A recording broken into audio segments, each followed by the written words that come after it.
Hey everybody, Roland Gosling here, Principal Data Architect for 3Cloud. I want to talk about Azure SQL Edge. It's basically all the goodness that we're used to in SQL Server at these tiny little devices that we think of as the Internet of Things, IoT. Let's get started. So the world is a really harsh place sometimes.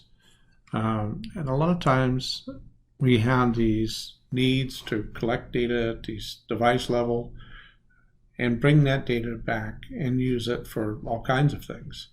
So whether that's out here in the Gulf where we're doing oil and gas work like these good folks and bringing back energy to America, or whether we're doing farming here in Kansas and actually using precision farming these days. Some of the advanced techniques that farmers use now. They're very technical and very capable of using technology to increase yields and avoid wasting chemicals and whatnot. Precision farming is the thing, and it's here. We're seeing people putting exactly the right chemicals and exactly the right place on the ground, whether it's fertilizer or insecticide or whatever. So it's fantastic, as capable as this has become. So these big machines have tons of sensors on them that have to be, data is collected and sifted through and used in lots of ways. Same thing with, you'll see in mining. They're just as sophisticated. They use lots and lots of sensors and lots of data, help them in their operations. And now, of course, we're hearing lots about the Mars Explorer missions that are going on right now. Fantastic. We're waiting, I think it's 8 minutes to come back signals to or from Mars because of the distance. But that's all IoT, right? So we have some problems at the edge. We have asynchronous communications are necessary because of spotty network connectivity. People they dig up fiber optics lines with backhoes or have a lightning storm, interrupt communications, whatever. Or we have your ship getting tossed about in the ocean. So that's one problem. And there's also this problem of IoT time series data. Time series data is a thing of its own where, I put this weather station. It's got 20 sensors on it. And each of the sensors barks at a different time. It records its value. So within milliseconds, or it's within a minute, but we're going to get all these values for all these sensors at different times. So, and typically what we want is a complete set of values for a time slot. That's more often the case. And then data retention. These devices are pretty small, so they don't have tons of storage. So that's kind of the third problem. The platform, you can kind of look down from the top down here. You have this sort of overarching umbrella called Azure IoT. On top of that is Azure IoT Hub, which is and not just a ethereal sort of umbrella. It's an actual device that we use all the time in Azure for IoT. The Edge is more ethereal. It's about the idea of the devices and the supporting services you would need at the Edge, whereas Azure SQL Edge is a product as well. So a little bit of differentiation there. Most of this stuff, in fact, all of it, as far as I know, are running on containers at the edge. So it's all derived, in this case, from SQL Server's engine that runs on Linux. And so, containers are the thing that you've probably heard endlessly about for the last 5 years. They're here to stay, and this is a great example of using containers to do some really good work in a very sophisticated way out at the edge. There are actually 2 editions of Azure SQL Edge. The Developer Edition, which is free, and then the non-developer edition, which Microsoft charges a pretty low monthly fee for it. So not unlike what we normally see in SQL Server, right? So we have Developers Edition we've had free forever. In fact, back to the early days as far as I can recall. And then we have, a for-pay model for using it in production. Very typical. And there's also 2 deployment models. We have a way to just pull the containers directly from Microsoft's repository, and another way we can actually push those containers from Azure Marketplace. Typical Azure SQL Edge workloads, we very often do cleansing and scrubbing of the data at the edge. We can actually run machine learning models at the edge as well. We can pull containers that do machine learning. And we can also do streaming analytics as well. The data lifecycle is pretty much what you might expect. We're ingesting the sensor data, doing the cleansing, storing it to Azure SQL Edge database, and then doing machine learning if we're going to. And then we've got to get rid of some of that data to bring in more data. So that's pretty much it. So the benefits of the edge are that we get near real-time response times. This is, because we don't have networks involved, we don't have just lags of all kinds. It's right there. So we have near real-time response, and then we don't have the connectivity problem, right? Because all the work is happening on that device where it is. You're not going to have the VACO problem, so it's at least not right away. And we also have some reduced IoT cost potential there because you're doing all the work on the device using its compute power, its memory, its compute. It's all being done on the device itself. Now, when you have thousands of these devices, that's significant. When you have one, not so much. Depends on the scale. So, the thing that I would remind everyone about is the fact that you really only want the consumable data, right? IoT is notoriously noisy. You're going to get a lot of data that you will not care about. What you care about is getting complete record set for a particular time period, and we'll go into that. Supported Docker host OSs are, Ubuntu is one of the more common ones. That actually is what they developed Azure SQL Edge on, is Ubuntu 18.04.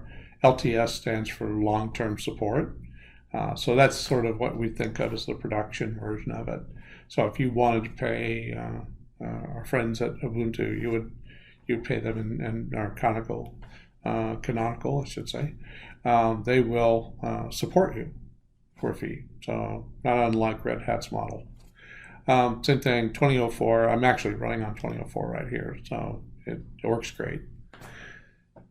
It's a 64-bit only supported device, so pretty much you've got x64 and ARM64 for that. You can also use Visual Studio Simulator for this instead of trying to get really good with Raspberry Pi and all those things. You can actually use a simulator. Not half as much fun, but you can get there quicker. One little reminder for really you SQL Server freaks out there, that Azure SQL Edge is not SQL Server. So you won't be seeing like the Common Language Runtime, the CLR, SQL Agent, and no spatial or hierarchy IDs because they depend on the CLR. So there with that. XP command shell. There's all kinds of stuff that people get used to. Just know that they're not the same thing. So I know, sad, right? Also, there's no analysis services or reporting services, integration services, any of these things. Not surprising, right? It's very focused on just the data engine. I know, same thing. So what we have to care about is this IoT time series data, right? We're going to be missing rows for a given time period, and those are the gaps. And we're also going to have missing sensor values, just like this example shows, and I'll give you the link later on, but basically it's straight from Microsoft's own documentation. And so here we have, the rows that are coming in, and you can, just looking at this example, you can see that we start at the 41-second mark, 42, 43, 44, 45, 46. Now we're missing 47 and 48, and then we go 49, and then we're missing 50, and so forth. So we're missing lots of rows, and it looks like we're missing quite a few values for voltage reading and pressure reading. So let's take a minute and do a demo of that for a second and see what that's all about.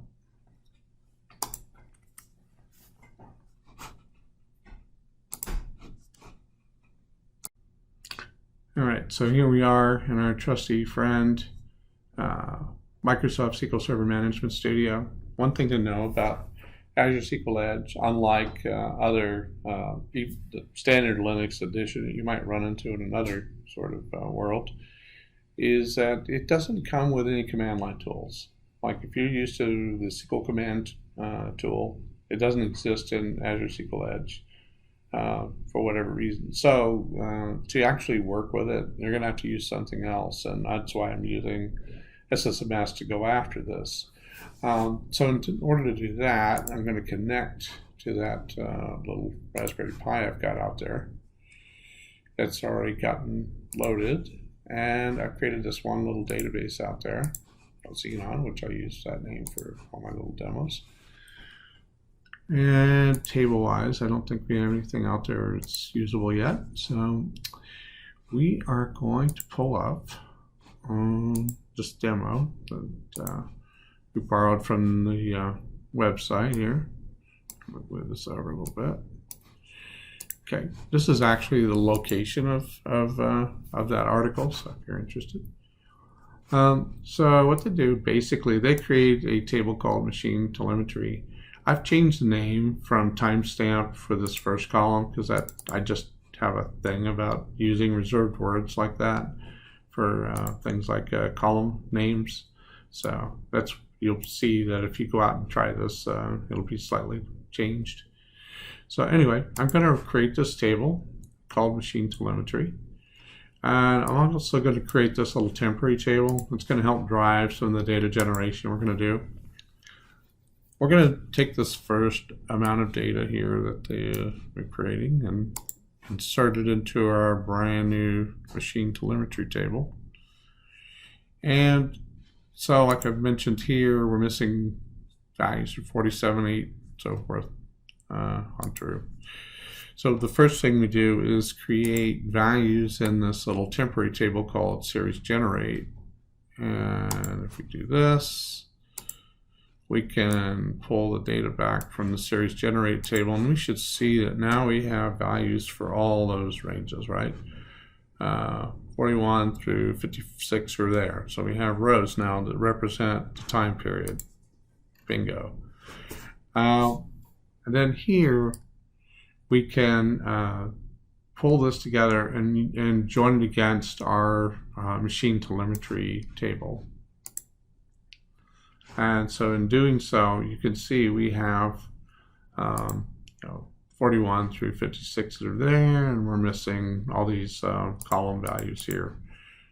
As we go a little further, we're going to impute the missing values. Now there's a couple of functions we can use to do this.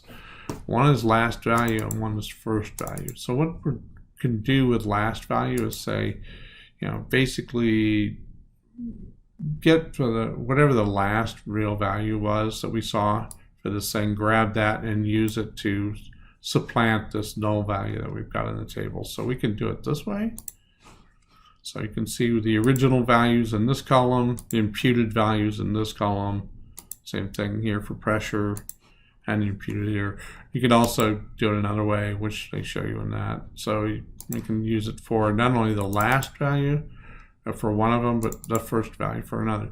All these rules are things that you're going to decide what is acceptable to do this imputed value conversion that you're going to do.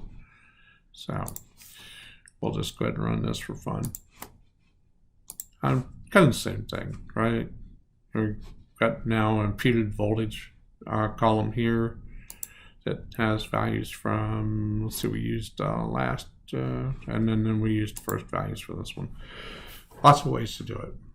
And then also, here's the finished product here that you could use for like Power BI or machine learning or whatever purposes. Now we've got a table that's complete. We've got 16 rows, one for each second involved in the time period that we're looking at, and every one of them has a value in the voltage and pressure section. So, yep, that's it. So in summary, Azure SQL Edge it's built for IoT workloads directly on the device. You can do your time series data out there, runs on Linux. Good to be comfortable with Linux. Not very hard to learn. There's lots of good resources out there to learn what you need to know. It's pretty much a lot of the same SQL Server goodness that we all are used to and love. It's not exactly the same, but it actually is very, very comfortable and familiar to most of us who've been around SQL Server a long time. And best of all, it's free to develop against. Typical Microsoft, fantastic to provide such a great, capable resource for us to learn on. So if you want more, there are plenty of articles on Azure SQL Edge. I suggest you get out there and try it. It's very easy to work with, and you can be up and running in no time with it. It's a good place to start. So anyway, and have fun out there.